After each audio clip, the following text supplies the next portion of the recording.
fantastic podcast guest on Women In. This podcast celebrates women in all walks of life and the people in their lives who are lifting them up. You will hear from all kinds of super cool people in my life, and they're going to share their stories to inspire others to support the extraordinary women around them. This is a space to be disruptive, forward-thinking, and change agents for humankind. It is uncensored, fun, and curiosity-driven. This is what I am passionate about, breaking down barriers for my kids' generation. It's equal parts about my guests and the places we came into each other's lives, whether it be the Kalamazoo Wings, Mindfulness Elevated, Tony Will Coaching, or you happen to be in my family and friends circle. And my guest today, Ruby Williams. She's fabulous. I cannot wait for you to hear how we came into each other's lives. But let me tell you about Ruby. First, Ruby lives in Northern California wine country. And Ruby ended up drinking daily to find relief from her stressful corporate job in the alcohol industry and to deal with her surly teen as a single mom. As an emotional eater, she gained over 100 pounds due to the strains of a custody battle and a home foreclosure. After weight loss surgery, her binge eating quickly moved to alcohol use disorder. She was burned out in the wine industry and couldn't figure out a way to stop drinking. Ruby started her alcohol-free journey at 49 after discovering Annie Grace's book, This Naked Mind. She no longer felt alone, and this was the catalyst to her alcohol-free journey.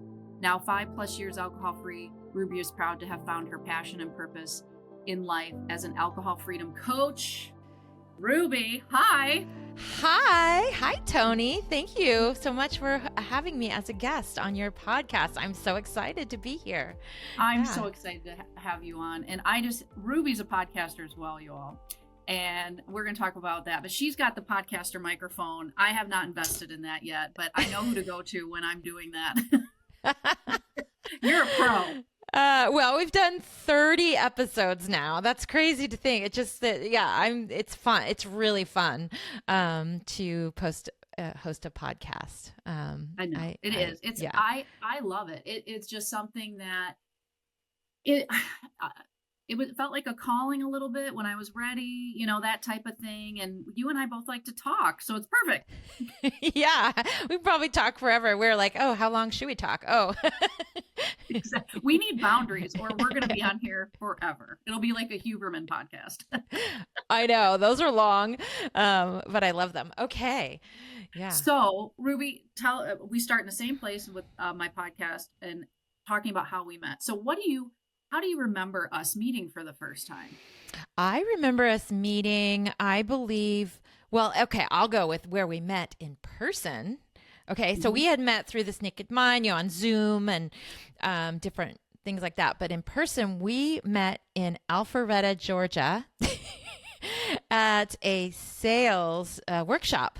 And we got to give each other a hug. And I remember you had a cast on because you had hurt your leg.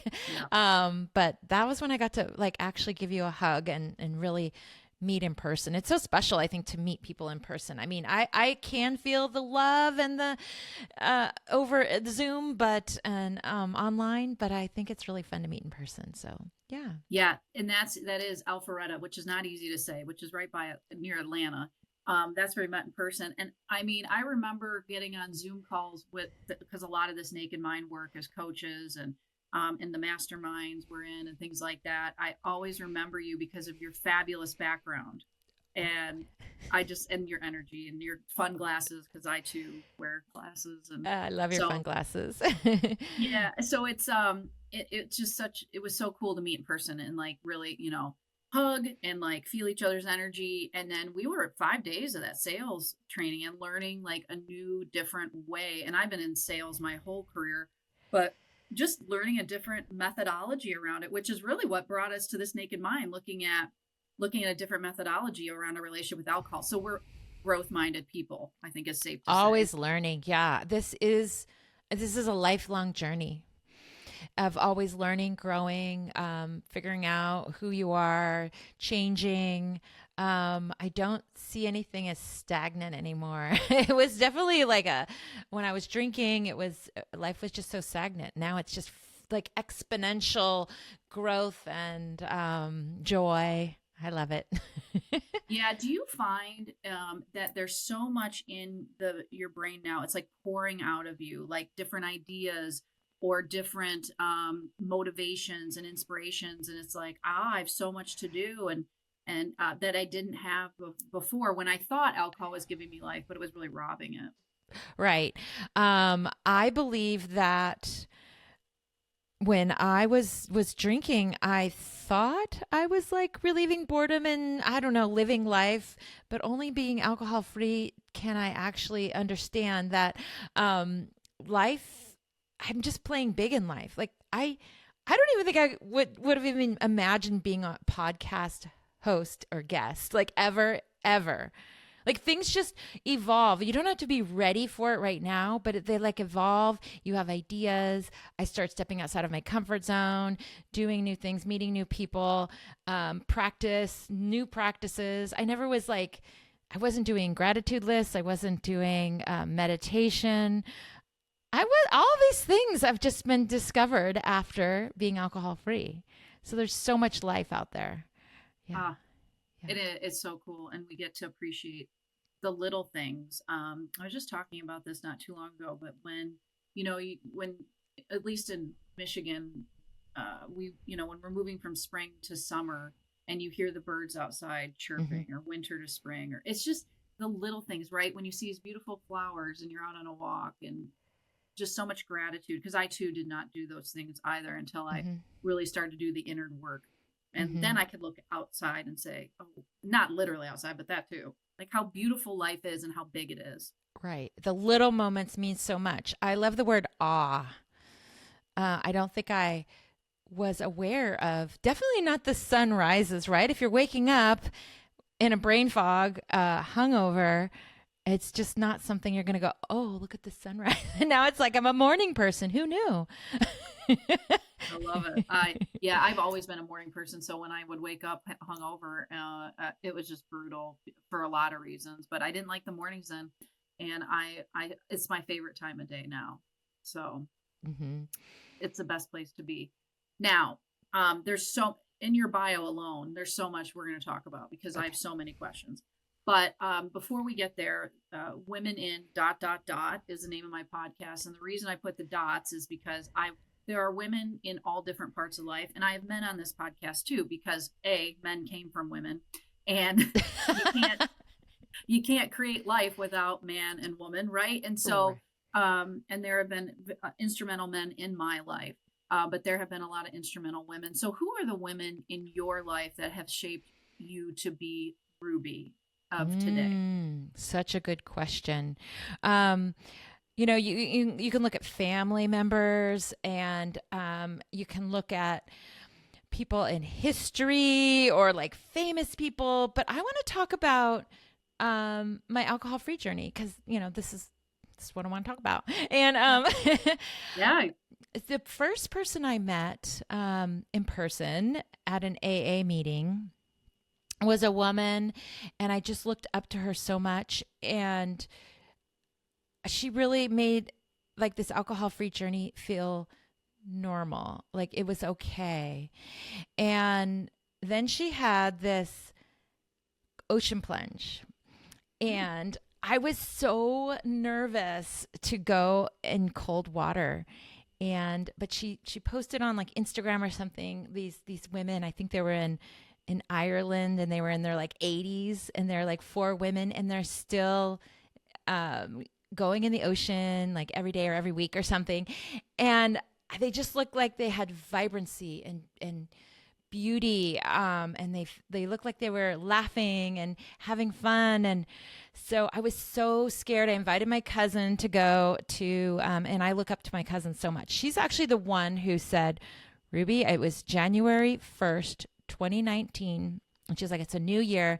Because she also has alcohol use disorder. Let's look at our alcohol drinking. And we did it kind of together. I actually love when people like friends or cousins or can do it together. So we would meet every week for coffee. So when my friend was doing this ocean plunge, I invited her, and I was so nervous driving there. Like, this was a big deal. I don't like cold water. And I was like, literally my whole body was shaking thinking about going in cold water. And in the ocean here in Northern California, you think it's warm in California, but let me tell you, the water is freezing, like so freezing. People barely put their toes in it. And they're like, ah.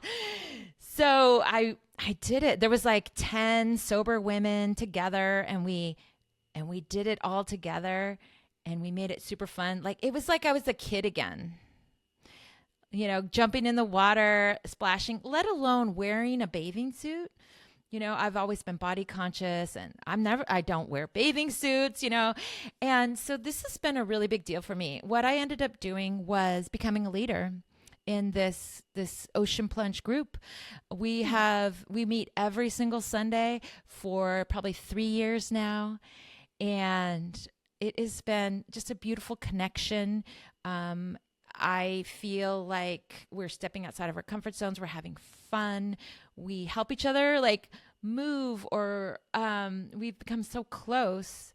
And I do believe like connection is the opposite of addiction. And I believe that's at my core, and that having a group of women, friends, is one of the most important things in my life right now. Yeah. Would you, what is your cousin's name and the woman in AA's first name that you met, just so we can hear their beautiful names? Okay. Well, my cousin's name is Kristen Olson, and she also became This Naked Mind coach. So cool. So I became a coach first, and then she joined. She might have been in your cohort. I'm not sure. But and then my friend Tammy Salas, she is actually a coach with Laura McCowan's program. She's been with Holly Whitaker and Laura McCowan for years and years and years, and she lives right here next to me. But we met in AA, and then she had a podcast called Unruffled, and then she started working with Laura McCowan's what is her community called? The Luckiest Club. Yep. Yeah, and she does, I think, twice a week calls. So, and she was probably the inspiration for me and Susan having a podcast, is I was following Tammy's podcast. So, we are leading the way. Like you, Tony, are leading the way for the next person to step outside of their comfort zone and living an alcohol-free life. I feel like such a badass, and I love going against the grain. I know that's part of what you talk about too, but like to me, that's important. I'm kind of a rebel, and I used to think drinking alcohol was being a rebel, but I think now people that drink alcohol are more like the sheep, or following, the alcohol industry, the marketing, because the people that go against the grain are really the badasses. Like, I love the word badassery. And yeah, that is. I mean, that's really when I read This Naked Mind and it was framed that way, I was like, oh, like it's really about reframing our thoughts. There's a lot in it, but I was like, it is badass, and I am a rebel. And when I applied it to other parts of my life, like I always wanted short hair. I was never that woman that wanted really long hair. And I think it's beautiful when, a lot of women I know have long hair, but I just was that kid, even at 9 years old and in third grade, that wanted short hair, like rebel, wearing neon. Like I'm just riding my Huffy bike with my charm bracelets. Like I was different, right? Can you picture this, Yeah. And I'm proud of that, but it's hard. And that's what a lot of the work you and I do. It's hard to believe that, right? Like it's one thing for me to say, yeah, I'm a badass, but did I believe that when I first read it? No, I had more work to do. Do I believe it now? Fuck yeah, I do. Yeah. But it's work, and that's the work you and I have been doing in our respective spaces and coaching and podcasting and yeah, just it's about life. empowering yourself. To go against the grain, to not care what other people think. I mean, I know growing up, I think I was maybe the opposite of you. I wanted to be normal. I wanted to do what everybody else was doing, even though in my heart of hearts, I love going against the grain. I do. If someone says, do it this way, I'll do it the other way. But I think growing up, I wanted to just be a normal person and do what everybody else is doing. And I think you outgrow that. I think there's another important point is, as we grow as humans, I think we're allowed to reassess what we think was fun or cool, and And I think that the story we tell ourselves is like, oh, that was cool in our 20s, right? Drinking, partying. But I think we're allowed in our 40s, 50, whatever age you are, to like reassess and go, well, no, truly what's fun right now is like you described, going out in nature, listening to the birds. Like that's truly like comforting and fun, and going in the ocean and screaming and yelling and like getting super cold and realizing this is the best thing I could ever do for my body. 100%. And it's interesting. One of my questions in this is, what have you changed your mind about? And you've listed like 2 or 3 already, right? Going in a cold ocean, you would, that however many years ago. Never. Yeah. Never. And you changed your mind. And now you're leading that group. You changed your mind about your relationship with alcohol, and look at what you're doing in that space. And you did that in your late 40s. Yes. Yeah. And that is one of the things that I am really passionate about, is because, and I don't know if you read this book, I'm sure you have, but The Power of Neuroplasticity from Shad Helmstetter. But they discovered in the 80s that we're not just hardwired from birth to be like, this is how you think, this is your personality, blah, blah, blah. That's not true. Our brain, as you know, because this is what part of our work, can rewire new pathways. Yes. Right? And neuroplasticity. Mm-hmm. Yes. And so we can change our minds at any stage. And we're talking about alcohol or cold oceans. And I want to talk about food and your weight loss, because this is a hot topic. Yes. In the world we live in. You can't have beverage without food, right? Food and beverage go hand in hand. Yes. But where was I going with this? Neuroplasticity. Yes. Food. Anyways, we'll go to food. Okay. But you had this incredible weight loss journey. You had gastric bypass, as I read in your bio, lost 100 pounds, and then it went over to alcohol, drinking more alcohol. So will you share your story about that? Yeah, absolutely. No one else on my podcast has had that experience. And I know you're not alone in that, because I know people in my day-to-day life who've experienced this. So what you have to share here and your knowledge is really powerful. So wherever you want to begin there. Absolutely. I really want to share this message because the statistics are really high, and I don't think anybody knows this. It's 1 in 5 is what I read online. People that have had weight loss surgery or any kind of weight loss surgery at all, whether it was a Roux-en-Y, a lap band, a gastric sleeve, will have alcohol use disorder. But I think it's higher than that. I think that's like the number that's online. But I have a group of, in my little weight loss surgery women friends, I think half of us have had alcohol use disorder. So think about this. Like it's a twofold. It's a double whammy. I had food. That's not really the way people like to describe it now. It's more like eating, like an eating disorder, binge eating, but it felt like an addiction in my brain. It felt, and now that I've learned more and more about it, it could have been my gut biome was off and not, I never felt full. That's how I would, like, if you were to ask me, Ruby, like, why are you eating so much? I just never felt full. Like that was broken. So I was an emotional eater. I think a lot of people can get that way. If you think about it, like as a kid, my parents were divorced. I was having different issues, and I would eat to kind of feel, not feel the what I would call negative emotions or sad, and then that led to just this weight gain, weight loss, and then you get into your teenage years. And it's all about you, especially for women, looking very, thin, like a model. That was always weight loss. My entire life, it felt like weight loss. And I had this really strange relationship with food. So food was definitely my thing for most of my life. But after, like you said in the bio, after a custody battle, I lost, there was a home foreclosure. There was like my corporate job got super stressful. I chose to eat. And I don't even know if it was a choice. I just ate and gained, like I said, over 100 pounds in a fairly, like a year, fast.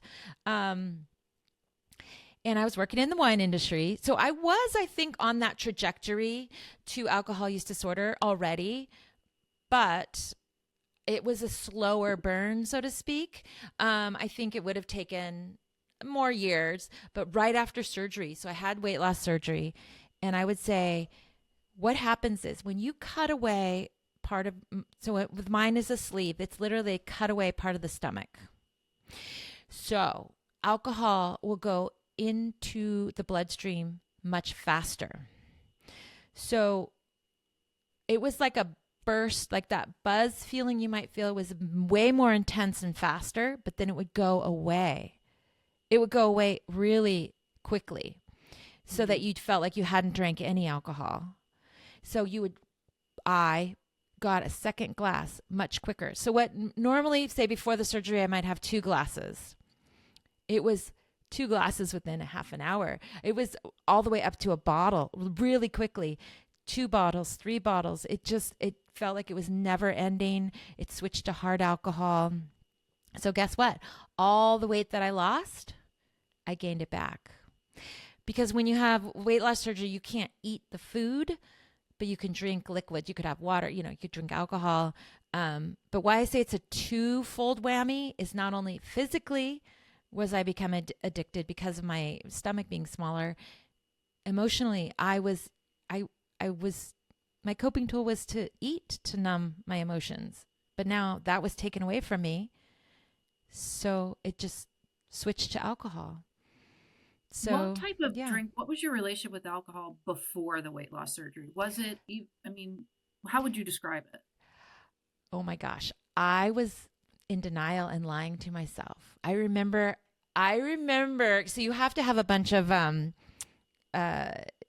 with the doctor, the surgeon, the therapist, you have to have these medical assessments. And I was not telling the truth.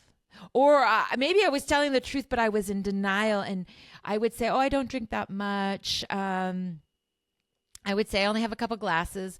But in reality, I don't know if I've ever shared this before, I was drinking a little bit all day long. When you work in the wine industry, you can have alcohol for tastings in the middle of the day. You can have, we would go out to lunch, even with your own boss, you could have alcohol at lunch. It's a different industry. And I'm actually hearing that this happens more and more, which is unfortunate. But it was expected that you drink. Yeah, absolutely. And as we know, there's nothing wrong with you, the person, right? It's the substance that's addictive, but we blame ourselves. Mm-hmm. And so let me ask you this, because this is where it's tricky. And I'm sure you do coaching around this as I do. We need food to live, but we don't need alcohol to live. Correct. So how do you, when you have that, a relationship with food that you don't, where there's cognitive dissonance and you're like, I don't like my relationship with food. How did you work through that? Yeah, such a good question. It took time. So for me, I'm just going to tell you my journey, and everybody's a little different. I really do well with a keto style diet. And I didn't know this before the surgery. I don't even know if it would have worked, but I think that high fat. So growing up, fat was a bad word. Yep. I remember. You need low fat. You could eat sugar, but you had to have low fat. You could have carbs, packaged foods. So I switched to a keto style lifestyle, which means high good fat. And good fats are olive oil, coconut oil, avocados, butter even. And that was kind of where I started to build my meals was, okay, what's my fat? And then I add high protein and a little bit of vegetables and fruit. That is how I eat still.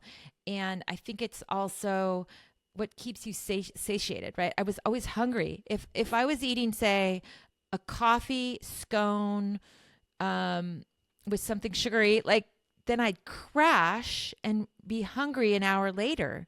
So what I learned is, when you have the combination of high fat, good fat, protein, and say vegetables or some sort of a carb, you'll be satiated for longer, for like 4 hours. And this was really a game changer for me. And then I eliminated all processed foods and sugar, as well as the alcohol. I feel so healthy. And it's all about how do I want to feel? I'm not focused on my taste buds as much. It's how do I want to nourish my body and how does that make me feel? What foods make me feel good? What foods make me feel like lazy or lethargic or sugar hurts my stomach? I noticed that. And how did I do this? It's with the same sort of methodology we use with around alcohol. It's how do you feel? Like get really mindful. So when I eat sugar or a processed food or bad fats, how do I feel? And I would notice that, yeah, I would just want to take a nap or I'd feel sick or it took a while to like really get curious and find out what works for me. And I know that this is different for every single person. Mm-hmm. So when I do coaching around it, it's not, oh, here's the diet. You have to do a keto diet. No. I dig in, ask questions, and it's all about how do you want to feel? It truly is. 100%. Yeah. So let me ask, I have two questions and I'm battling in my mind which two questions, and I'm going to ask you both, but it's ask them both. Which one's pulling at me? All right. So with alcohol, for me, like I categorize things in my brain, things I'll fuck with and things I won't fuck with. Okay. I do not fuck with alcohol. Like that. I don't believe in moderation for me anymore. I tried it. I just don't mess with it. Mm-hmm. Now, food. So right now I put myself on a 30-day timeout from Skittles and Cool Ranch Doritos. Cool. Now, and I love, that's a comfort food to me from my childhood. And I've noted when things get to a certain level of stress, my brain goes there and I don't feel bad about it per se. But when you start to do it every day, right? Does this sound familiar with alcohol, right? Then I'm like, you know what? I don't like this. I'm going to track it for 30 days and see. And it literally within, 3 days, I wasn't even thinking about it anymore. And I've been able to move on. So how do you handle that with food? Because I'm going to go out on a limb, and I hate to make assumptions, but you don't eat perfectly all the time, right? Mm-hmm, like you said, sugar can upset your stomach. So where do you give yourself leeway? Do you find yourself in a situation where there's certain comfort foods that kind of call to you at high times of stress or whatever? So what do you do in those spaces and times with food? Yeah. Well, I'm not perfect. True with sugar, but I'm pretty close, as close as I can be. But here's what'll happen is, say I'm at a restaurant and I even ask the waiter or waitress, what on your menu does not have sugar? And sometimes they're like, only this one little tiny thing. Okay, I'll have that. But if I forget to ask and I have sugar and they put it in a sauce, I literally have a stomach ache. That's why I'm so careful. It's about how I want to feel. So I do think how it works with like coaching or even with your Skittles idea, it's really start to track. How do you feel after you have the Skittles? Or I'll ask a client, what is your food? The food that is kind of always pulling to you. It might be potato chips or chips, or ice cream. I've heard it all.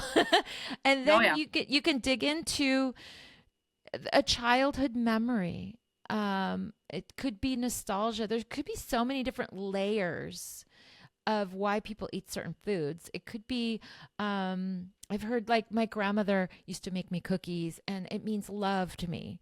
So then we're kind of looking at love and the meaning, and it could take months of working with people around different foods. We start to unpack different trigger foods to start. And then it can go, what happens is, like we said earlier, we want them to be empowered to then it's about self-love and self-worth in the end here, about and self-sabotage. Like if you're sabotaging yourself, if you don't love yourself enough, then you might self-sabotage. Did I answer your question or did I go around in a circle? No, you did.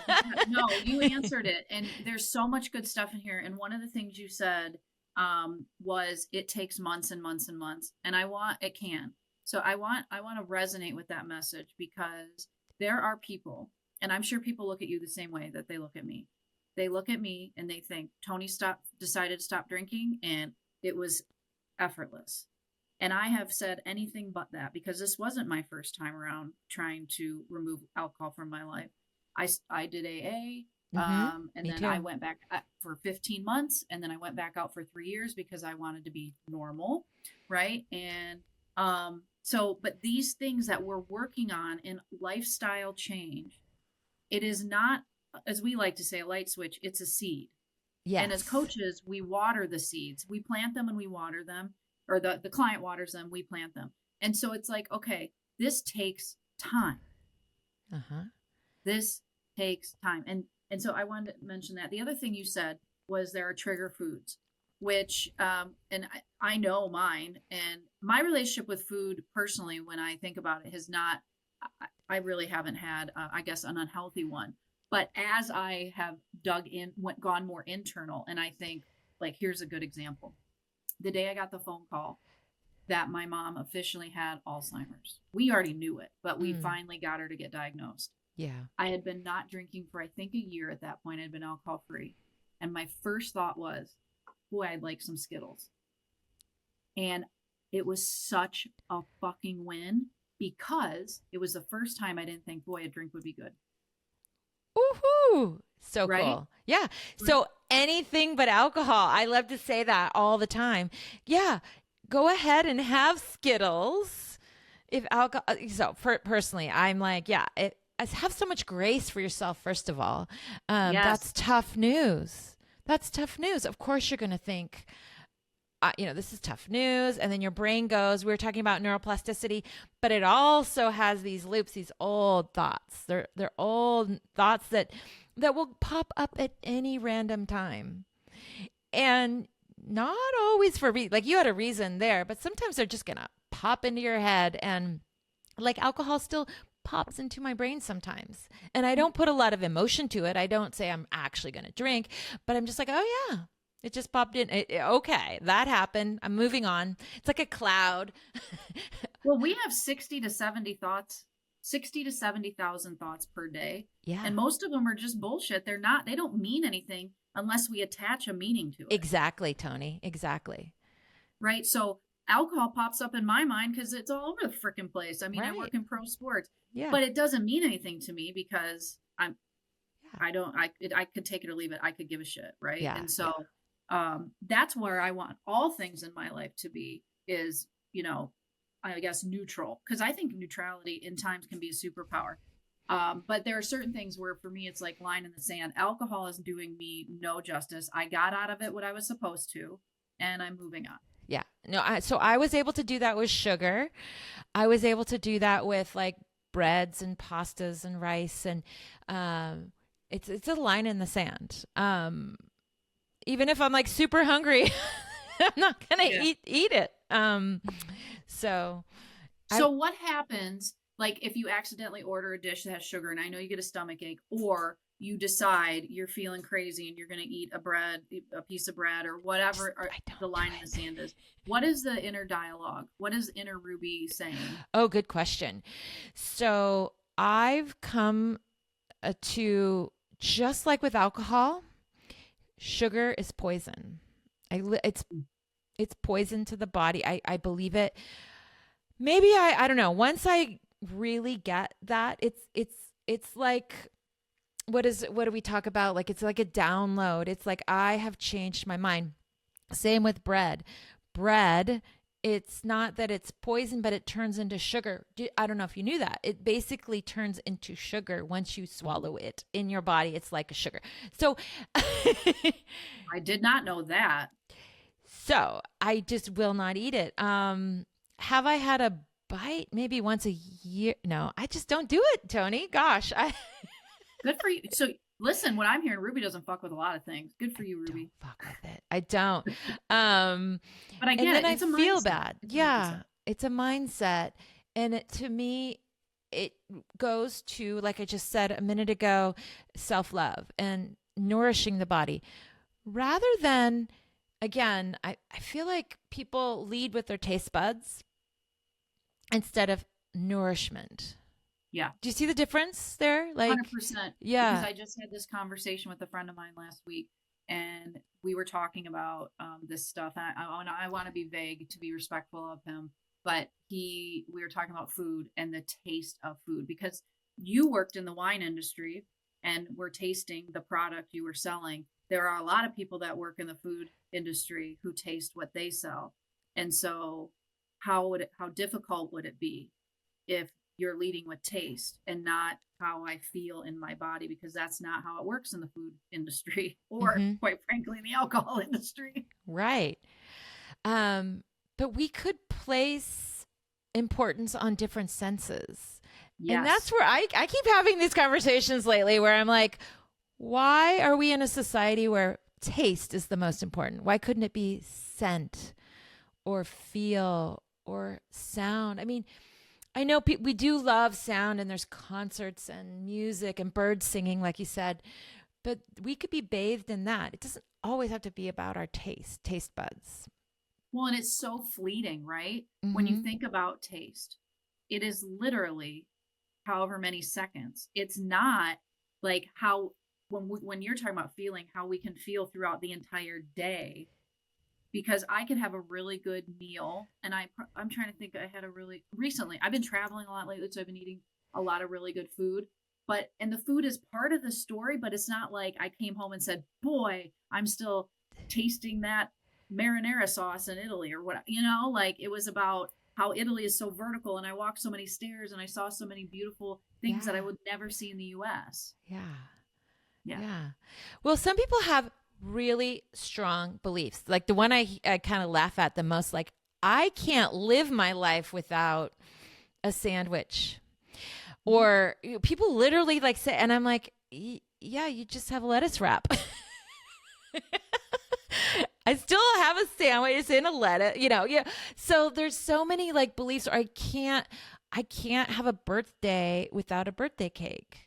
And what I've been able to do is recreate. It's really, for me, it's fun. I recreate my favorite dishes in a keto way, because there's monk fruit, there's almond flour. So like I could make a birthday cake, taste delicious.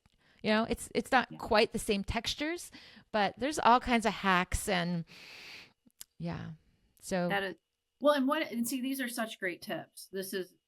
And I told Ruby when we were off air that I said I asked about 3 questions that are on the actual list I sent over, and then we'll go in a totally different direction. Right. And here we are. One more question on this space, and then I want to come back to how you would define what you're a woman in. Did you lose the 100 pounds that you originally lost, gain back, and then where are you now? Yeah, I'm now just a healthy weight. I'm more comfortable in my skin. I exercise and eat so that I feel good. Again, I'll just keep repeating this. It's not about the scale anymore. Amen. I do weigh myself though, because I believe in tracking. I just believe in like I don't put a lot of, like, I don't beat myself up if I've gained or anything, but it's more like, I just want to have an idea, like, to track. Tracking is important to me. I tracked my alcohol-free journey. I just like to, I'm a numbers person, like check the box, fill in the box, or, but yeah. So what was your question? Oh, so I lost the weight. And then after drinking, I gained it back. And then I discovered keto and going sugar-free and alcohol-free. And I lost it naturally. It took a very long time. I actually love that it took like a whole year. I was like, okay. I coach clients through weight loss journeys as well. And I say this, listen, we've seen people who lose weight on TV, like Biggest Loser. They lose all this weight and then they go back into the real world. And what happens? They gain it back. They haven't changed their mindset. Yeah. Exactly. There's no quick fix. And we're unfortunately in a society now that's about instant gratification. Yeah. And so we're battling that. It's not our fault. Again, it's not our fault. But lowering our expectations, a whole other conversation. Yeah. So you're a woman in weight loss. I'm not going to fill in your blanks, but with your dots, ... How would you describe yourself? Woman in ... What would be in some of those identities that you're proud of and that makes you Ruby? I am so proud that I am alcohol free and that I want to help others. When I say it like this, like I feel like I was in a deep, dark cave for years and years and years. And I was like chained to this cave. I couldn't turn around and see that right outside, if I could just turn around, there was a blue sky and grass and a whole world out there. And I think when you're chained to addiction, you just don't know how amazing it is out there. And this is what I want to share. I want to be able to help others that are struggling in this place, either with weight and or alcohol. Like those are because to me, those are so intertwined. That is my journey. I cannot separate the two. I think that I want to share this. I want to be a part of this movement. I call it an alcohol freedom movement. I mean, we do. And I want to be a part of it. I really want to change the way people think about alcohol and why does it get a free pass? I don't want to support the wine industry any longer. I wanted to change careers. I used to live so small, right? Just in a tiny little box. And just by stepping out of my comfort zone, and people do this in their alcohol-free journey. They just step out and do more, like stepping into the cold ocean. And that led to meeting all these wonderful women, and it just the world keeps expanding and growing. And like you said, that little seed, it turns into a huge tree, old tree. I want to live a long time with vitality. Oh, I have to share something with you. My grandfather just turned 105 last weekend. I saw it. I saw your post, and I want to talk about two things on your post. Number one, you earlier, top of the podcast, you talked about how you weren't comfortable in a bathing suit, and you put yourself out in your bathing suit when you had your 5-year alcohol-free anniversary. Right. So I just want to say fuck yeah to that. Number two, your grandpa turning 105, because I am obsessed with becoming a centenarian. I actually have a 4K My Life in Weeks calendar up here. I don't know if you've heard of this. No, tell me. What is that? It's called 4K Weeks, and you choose how long you'd like to live. And they give 3 options: 88, 100, or 125. I'm 125 for sure. I went to 100 because I saw a picture of Jimmy Carter, and he was 99, and I said, I don't know now. Maybe I'm changing my mind. He looked a little rough. But so I chose 100, and each Sunday you black out a dot. And what it does is and I'm, getting closer to 50. So almost half of my boxes are filled. And so what it does, the idea is you can look at it and decide, where am I spending time in my life and on what? Because I can make some decisions about, do I want to do fill in the blank? Because if I look at what's left in my life, or, I'm halfway there, is that really what I want to spend my time doing? I love that. That's a good question to ask every day. And I think I want one of those calendars. But I'll send you the link. Yeah, but my post was about, I'm half my grandfather's age. So that means I love that I get to, right? I get to live a whole nother lifetime. And when I think about it, like I've already, like everything I've already done, which is a lot, I get to like do it again, like and alcohol free. It's amazing. He looks great, by the way, for 105. Yeah. He looks amazing. So what is his, I'm sure he gets this question. Secret. What's his wisdom to live that long? Okay, I will share it with you. Well, when I ask him, he says it's his teeth. So but that's the simple, but there's way more to it. But my grandma and grandpa would brush their teeth and floss after every meal. I know. I do believe there's something to that, but they started organic gardening back. Well, my grandfather was a farmer, like raised as a farmer. And then he had a huge garden. They lived in the same house. And they had an organic garden for like 50 years. I think it's a variety of fruits and vegetables and doing that work. He was gardening. He was reaching down and digging and watering and weeding. And then they would pick every meal. I used to go over there for dinner. They would have like 10 different like vegetables on the table for dinner. Just everything was fresh. And exercise. They had these little like stationary bikes. Even when they're in their 90s, they were riding. And community and family. I think that's important. Staying. They did their little dance every week, even into their 80s and 90s. They would do what is that? Country dancing, do-si-do, Like line dancing. line dancing kind of thing. Yeah, and they had each other. Yeah. I love that. And I just love seeing you share that out to the world because it is inspirational, all the things that you're doing. So tell everyone where they can find you. Yeah. Let's see, my business name is Freedom Renegade Coaching, and you can also find me on the social media platforms at Ruby Williams Coaching. I love working with clients on alcohol and or food issues, as well as just empowering. I empowering women. I mostly work with women, but I do work with men as well. I have the podcast. I'm wearing the shirt. Feel Lit, Alcohol Free is the name of that podcast. If you want to have more, and we definitely more around alcohol. And I have a co-host, Susan Larkin, who I think you've also interviewed or had as a guest. Yeah.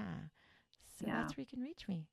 Yeah. So, I mean, we could keep talking and we probably will at some point because I just love, there's just so much more here. And I learned one of the reasons I love to podcast is I love to learn all these cool things about my guests that I didn't know until I love now. it too.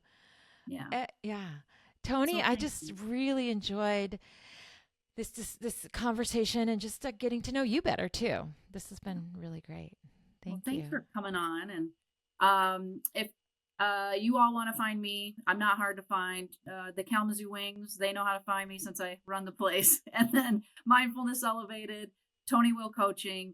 I'm on LinkedIn at Tony Lentini Will, same as on Facebook. And then I'm Tony Will on Instagram. And until next time, I'll see y'all soon.